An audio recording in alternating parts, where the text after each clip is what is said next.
उपयोगी कहानियाँ। तो दोस्तों आज कुछ कहानी को लेकर हम लोग चलेंगे। भला आदमी, ऐसे कुछ कहानियाँ हैं दोस्त। एक धनी पुरुष ने एक मंदिर बनवाया। मंदिर में भगवान की पूजा करने के लिए एक पुजारी रखा।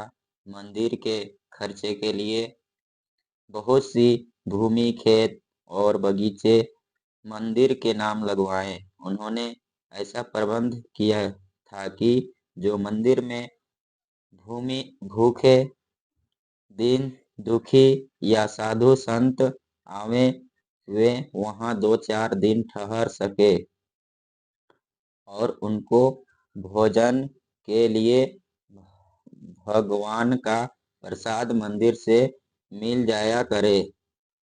अब उन्हें एक ऐसे मनुष्य की आवश्यकता हुई जो मंदिर की संपत्ति का प्रबंध करे और मंदिर के सब कामों को ठीक ठीक चलाता रहे। बहुत से लोग उस धनी पुरुष के पास आए। वे लोग जानते थे कि यदि मंदिर की व्यवस्था का काम मिल जाए तो वेतन अच्छा मिलेगा। लेकिन उस धनी पुरुष ने सबको लौटा दिया। वह सब से कहता था, मुझे एक भला आदमी चाहिए, मैं उसको अपने आप छांट लूंगा। बहुत से लोग मन ही मन उस धनी पुरुष को गालियां देते थे। वहां बहुत लोग उसे मूर्ख या पागल बतलाते थे, लेकिन वह धनी पुरुष किसी की बात पर ध्यान नहीं देता था। जब मंदिर के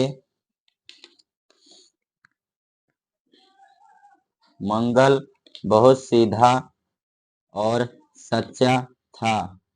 वह बहुत गरीब था। दिन भर जंगल में सूखी लकड़ी काटता और शाम होने पर उनका गट्ठर बांधकर बाजार जाता। लकड़ियां बेचने पर जो पैसे मिलते थे, उनसे वह आटा, नमक आदि खरीदकर घर लौट आता था। उसे अपने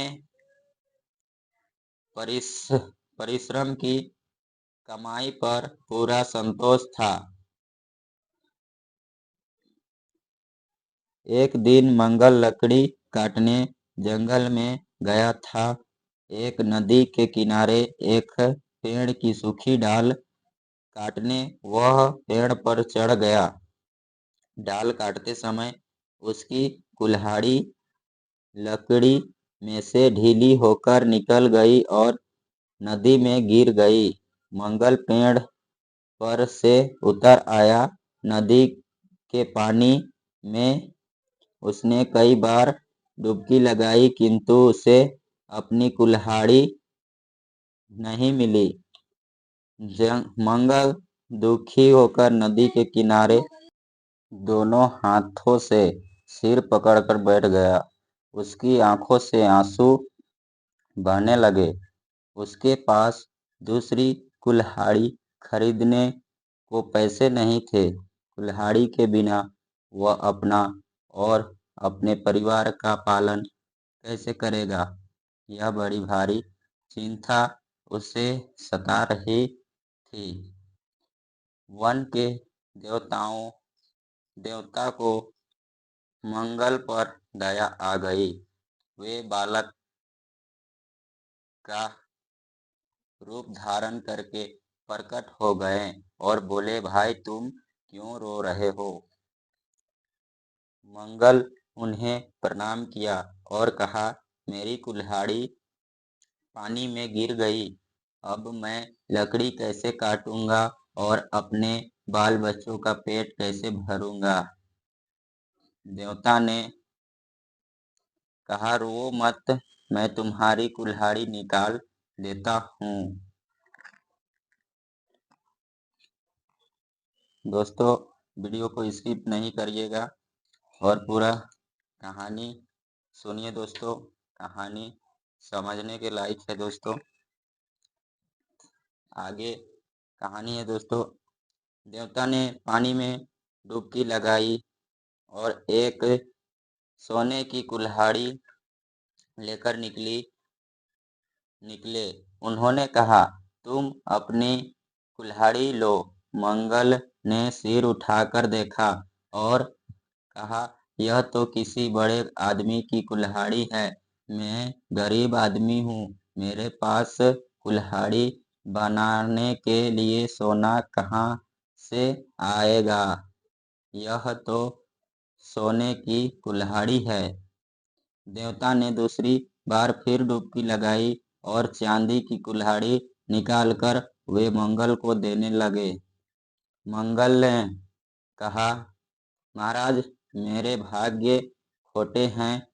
आपने मेरे लिए बहुत कष्ट उठाया पर मैं कुल्हाड़ी नहीं मिली। मेरी कुल्हाड़ी तो साधारण लोहे की है। देवता ने तीसरी बार डुबकी लगाकर मंगल की लोहे की कुल्हाड़ी निकाल दी। मंगल प्रसन्न हो गया। उसने धन्यवाद देकर अपनी कुल्हाड़ी ले ली। देवता मंगल की सच्चाई और ईमानदारी से बहुत प्रसन्न हुए। वे बोले, मैं तुम्हारी सच्चाई प्रसन्न हूँ। तुम ये दोनों कुल्हाड़ी भी ले जाओ। सोने और चांदी की कुल्हाड़ी पाकर मंगल धनी हो गया। वह अब लकड़ी काटने नहीं जाता था। उसके पड़ोसी घुरहु ने मंगल से पूछा कि तुम अब क्यों लकड़ी काटने नहीं जाते? सीधे स्वाभाविक के मंगल ने सब बातें सच सच बता दी। लालची घुरहु सोने चांदी की कुल्हाड़ी लोभ से दूसरे दिन अपनी कुल्हाड़ी लेकर उसी जंगल में गया। उसने उसी पेड़ पर लकड़ी काटना प्रारंभ किया। जानबूझकर अपनी कुल्हाड़ी उसने नदी में गिरा दी और पेड़ से नीचे उतरकर रोने लगा। उनके देवता घुरहु के लालच दंड देने फिर प्रकट हुए। घुरहु से पूछकर उन्होंने नदी में डुबकी लगाकर सोने की कुल्हाड़ी निकाली। सोने की कुल्हाड़ी देखते ही घुरहु चिल्ला उठा, यह मेरी कुल्हाड़ी है। वन के देवता ने कहा, तू झूठ बोलता है, यह तेरी कुल्हाड़ी नहीं है। देवता ने वह कुल्हाड़ी पानी में फेंक दी और वे अदृश्य हो गए। लालच में पड़ने से घुरहु की अपनी कुल्हाड़ी भी खो गई। वह रोता रोता पछताता घर लौट आया। दोस्तों, इस कहानी से हम लोग को ये सीख मिलती है कि हमें किसी पर भी लालच करना नहीं चाहिए। लालच बुरी बला है दोस्तों। और अगर हमारी कहानी आप लोगों को अच्छी लगी और इसी तरह की कहानी और भी आप लोग सुनना चाहते हैं तो हमारे चैनल को सब्सक्राइब करें। धन्यवाद दोस्तों। मिलते हैं इसी तरह और एक नई कहानी लेकर।